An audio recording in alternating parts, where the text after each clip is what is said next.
Hace unos años se estrenaba Expediente Warren, una de las películas de terror más taquillera de los últimos tiempos, que convertía a la pareja Ed y Lorraine Warren casi en héroes de cómic en la gran pantalla. Con el caso Enfield, vemos que la pareja viaja a Londres para investigar una casa encantada, donde las sillas se mueven, hay apariciones y gente poseída. Pero, ¿qué hay detrás de todo esto? Las historias reales en las que estuvieron la pareja implicada, en mayor o menor medida, se cuentan por docenas. Aquí os traigo los mejores casos en los que los Warren estuvieron investigando. ¡Empecemos!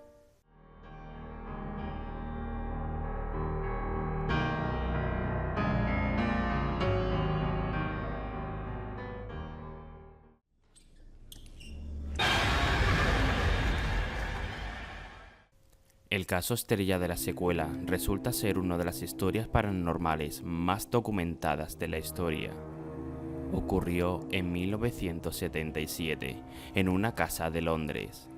Peggy Hobson denunció que sus hijos habían visto muebles moverse y juguetes lanzándose solos como proyectiles.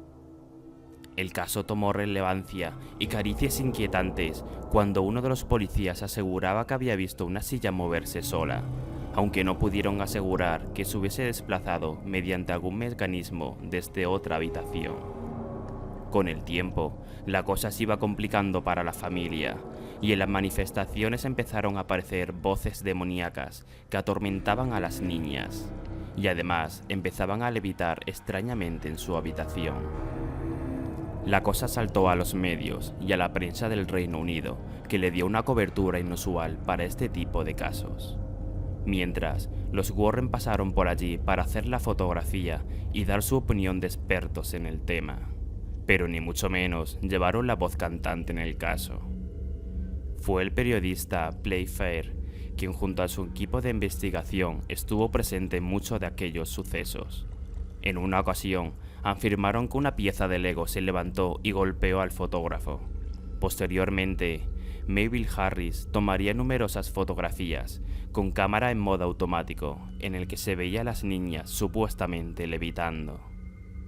El caso no duró un par de semanas como en la película, sino que se alargó durante un periodo de 2 años, en los que la psicóloga Anita Gregory también hizo sus pequeñísimas investigaciones paralelas. Janet, la hermana, empezó a cursar episodios de posesión y a hablar con otra voz, en las que aseguraba que era un tal Bill Wilkins, que había muerto en el sofá del salón de la casa de una hemorragia cerebral mucho tiempo atrás. Incluso llegó a estar internada durante más de un mes para que le realizaran varios estudios. Finalmente, la psicóloga consiguió tomar fotografías de Janet doblando cucharas y lanzando objetos a propósito, y confesó más tarde que algunos de los sucesos fueron provocados por ella y por su hermana mayor para dar miedo a sus hermanos pequeños. Finalmente, el 90% de los sucesos paranormales se replicaron mediante métodos científicos y el resto mediante teorías psicológicas sobre la histeria colectiva, ya que los familiares sí estaban convencidos de la posesión de Janet.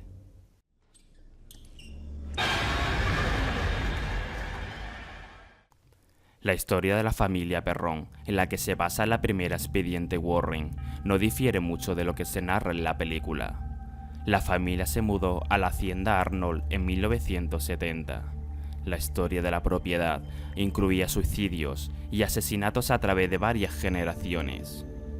Mientras la familia se instalaba, las puertas se cerraban, los muebles levitaban y algunas de sus hijas eran atacadas por espíritus malignos, llegando a sugerir que llegaban a abusar de ellas en algunas ocasiones. El peor de los espíritus era el de Beth Wasserman, una bruja satánica que se había ahorcado en un árbol de la propiedad en el siglo XIX. En repetidas ocasiones se le aparecían para que abandonaran la casa, cosa que, a diferencia de lo que ocurre en la película, sí se vieron obligados a hacer.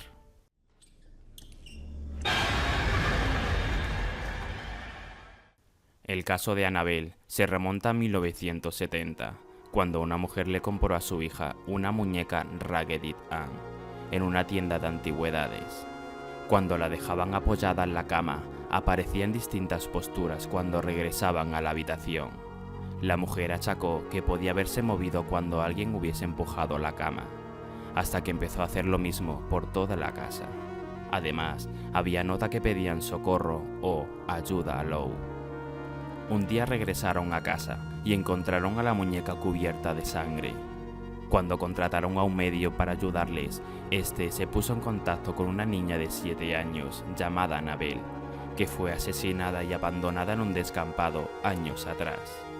Annabelle aseguró estar muy a gusto viviendo con la familia dentro de la muñeca, pero los Warren se pusieron en contacto y investigaron, y determinaron que en realidad lo que había dentro de la muñeca era un demonio, por lo que la encerraron en una vitrina que se encuentra en un museo de ocultismo en Connecticut.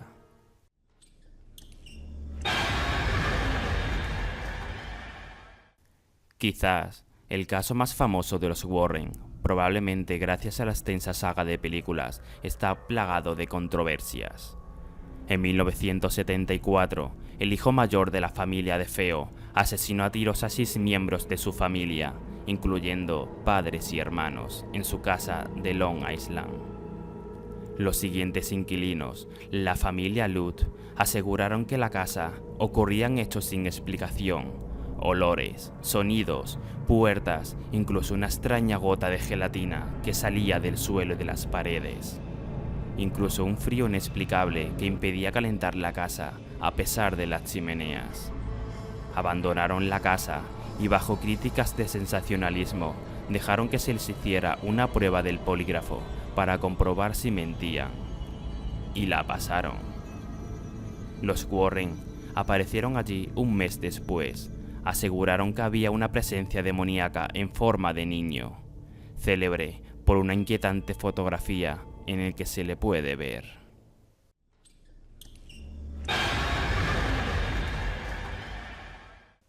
En 1986, una familia alquiló una casa que solía ser una funeraria, que aún tenía restos del mortuorio en el sótano y un mausoleo en el exterior. Pronto, el agua se empezó a teñir de rojo, los platos se rompían solos y aparecían los muertos por toda la casa. Los Warren concluyeron que los espíritus estaban cabreados, por lo que los antiguos funerarios tenían sexo con los muertos. Incluso, el escritor que contrataron los Warren para documentar el caso concluyó que los testigos de la familia no eran creíbles.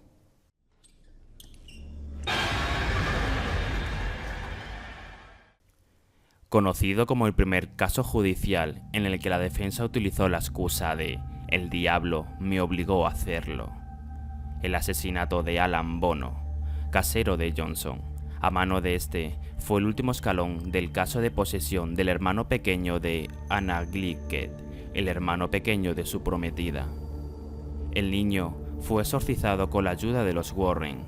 Estos sostenían que el demonio pasó a Johnson y que por eso habrá hecho que el muchacho dar 40 puñaladas a su casero. Lógicamente, la historia no fue aceptada y acabó siendo condenado a 4 años de cárcel.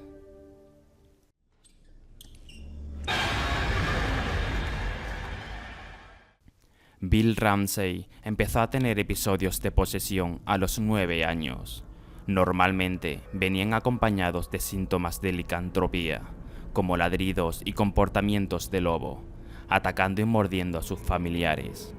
En 1987 atacó a un oficial de policía con un comportamiento salvaje y animal, utilizando una fuerza descrita como sobrehumana por los testigos.